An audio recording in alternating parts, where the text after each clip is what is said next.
নিরাপদ একটি শ্রেণীকক্ষ। শিশুদের জন্য এটি কোনো বিলাসিতা নয়, প্রয়োজন। কিন্তু পঞ্চগড়ের দক্ষিণ কাশিমপুর সরকারি প্রাথমিক বিদ্যালয়ে ঝুঁকিপূর্ণ ভবনের কারণে খোলা আকাশের নিচেই চলছে পাঠদান। রোদ বৃষ্টির মধ্যেও কিভাবে চলছে তাদের পড়াশোনা জানাচ্ছেন বেহজারিন হাসান তারফি। বই খাতা নিয়ে স্কুলে আসে শিশুরা, কিন্তু শ্রেণীকক্ষের বদলে কখনো মাঠে কখনো গাছের নিচে বসে শুরু করতে হয় পড়াশোনা। পঞ্চগড় সদর উপজেলার গরিনাবাড়ি ইউনিয়নের দক্ষিণ কাশিমপুর সরকারি প্রাথমিক বিদ্যালয়ের পুরনো ভবনটি ঝুঁকিপূর্ণ ঘোষণা করে বন্ধ করে দেওয়া হয়েছে। দেয়ালে বড় বড় ফাটল, ভেঙে পড়া অংশ আর বেড়ে থাকা রডে তৈরি হয়েছিল দুর্ঘটনার ঝুঁকি। শিশুদের নিরাপত্তার কথা ভেবে ভবনটি বন্ধ করা হলেও বিকল্প শ্রেণীকক্ষ না থাকায় খোলা জায়গাতেই চলছে পাঠদান। আমরা মাঠে চাষ করি, আমাদের অনেক কষ্ট হয়। বৃষ্টি আসে, আগে অন্যের বাড়িতে যাই, আমরা বই ভালো করে পড়তে পারি না। অনেক বাচ্চাগুলো হেলে সেই খেলা দেখে আমাদের পড়াশোনা থেকে মন ওদিকে ঘুরে যায়। এজন্য আমাদের দ্রুত একটি ভবন চাই। রোদে মাঠে বসে ক্লাস করা কষ্টকর, বৃষ্টি নামলে বই খাতা নিয়ে ছুটতে হয় নিরাপদ আশ্রয়ে। এতে ব্যাহত হচ্ছে নিয়মিত পড়াশোনা। বাচ্চাদেরকে ক্লাস করাচ্ছে মাঠে, রৌদ্র উঠলে ভিতরে যায়, আবার বৃষ্টি আসলে অন্যের বাড়িতে দৌড়ে চলে যায়। ম্যাডাম ক্লাস নিতে পারে না, সুবিধা মতো মাঠে ব্ল্যাকবোর্ড নাই, তারপর লিখতে পারে না, অঙ্ক বুঝাইতে পারে না, হাতে বই নিয়ে ক্লাস করাচ্ছে, তাতে বাচ্চারা বুঝিতে অনেক কষ্ট হচ্ছে। বিদ্যালয়টি এমন অবস্থায় আছে যে কোনো ভাবেই ক্লাস করা সম্ভব নয়। তাই আমি যথার্থ কর্তৃপক্ষের কাছে একটু আবেদন জানাচ্ছি, বিনীতভাবে আমার আবেদন জানাচ্ছি, যাতে সুষ্ঠু একটা পরিবেশ তৈরি করা যায় বাচ্চাদের লেখাপড়া করার জন্য, সুন্দরভাবে লেখাপড়া করার জন্য।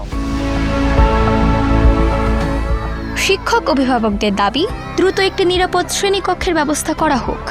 আমরা যে তাদেরকে কোন একটা জিনিস উপকরণ দেখিয়ে বুঝাই দিব বা ব্ল্যাকবোর্ডে আমরা তাদেরকে নিয়ে এসে পড়াবো, সেটার সুযোগ আমাদের নেই। এতে তারা অনেকটা পিছিয়ে যাচ্ছে। ওদের সামনে পরীক্ষা, আমরা তাদেরকে কিভাবে কি করাবো? আমাদের যদি সঠিক ক্লাসরুম না থাকে তাহলে তারা কোথায় পড়বে, কোথায় ক্লাস করবে? আমাদের খুব প্রয়োজন একটা ভবনের, কারণ বাচ্চাগুলোর পরিবেশের দরকার। ওরা যখন একটা পরিবেশ না পায় তখন যেদিক সেদিক খেলাধুলা করে আর দৌড়াদৌড়ি করে বাড়িগুলোতে চলে যায়। বিদ্যালয় কর্তৃপক্ষ জানায়, বিষয়টি সংশ্লিষ্টদের জানানো হয়েছে। শিক্ষার্থীদের দুর্ভোগ কমাতে অস্থায়ী টিন শেড শ্রেণীকক্ষ নির্মাণে কাজ চলছে। ইতিমধ্যে শিক্ষার্থীদেরকে মানসম্মত শিক্ষা অর্জনের জন্য আমরা শিক্ষার্থীদেরকে মাঠে ক্লাস শ্রেণী পাঠদান করতেছি এবং গাছের তলা শ্রেণী পাঠদান করতেছি। এই পর্যায়ে মানসম্মত শিক্ষা অর্জনের জন্য যথাযথ কর্তৃপক্ষের দৃষ্টি আকর্ষণ করতেছি, আমাদের এই বিদ্যালয়ে একটি দ্রুত ভবন নির্মাণ করা হোক। ঝুঁকিপূর্ণ ভবনে পাঠদান বন্ধ রাখা হয়েছে জানিয়ে জেলা প্রাথমিক শিক্ষা বিভাগ বলছে, অস্থায়ী শ্রেণীকক্ষের পাশাপাশি নতুন ভবন নির্মাণের উদ্যোগ নেওয়া প্রয়োজন। টেম্পোরারি যদি ভিত্তিতে আমরা যেটা করছি সহযোগিতায় উপজেলা তাদের মাধ্যমে আমরা একটা টিনশেডের ব্যবস্থা করেছি। এটা এভাবে পাঠদান চলবে। আমরা মধ্য বছরে আমরা এটা অলরেডি ঢাকা নতুন ভবনের জন্য ব্যক্তি ভবনের যোগাযোগ করেছি। আশা করি যে এই অর্থ বছর নতুন কাজ শুরু করতে পারবে এবং বাচ্চাদের দিনের যে যারা যে ভবনের যে পাঠদানের অসুবিধা হচ্ছে সেটা দেখলে আমি মনে করি বাচ্চারা সুন্দর পরিবেশে নতুন পাঠদানের সুযোগ পাবে। এদিকে জেলা প্রশাসন জানিয়েছে, দ্রুত অস্থায়ী শ্রেণীকক্ষ নির্মাণের পাশাপাশি নতুন ভবনের জন্য সংশ্লিষ্ট দপ্তরে চাহিদাপত্র পাঠানোর প্রক্রিয়া চলছে।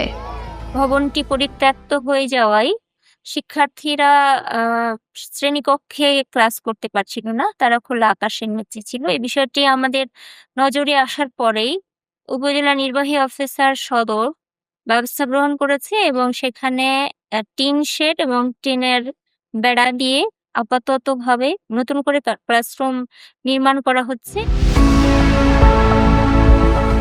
নিরাপদ একটি শ্রেণীকক্ষই এখন দক্ষিণ কাশিমপুরের শিশুদের প্রত্যাশা। খোলা আকাশের নিচে নয়, দ্রুত একটি স্থায়ী ভবনে ফিরতে চায় তারা। বেহজারিন হাসান তারফি, মুক্ত খবর, 21 টেলিভিশন।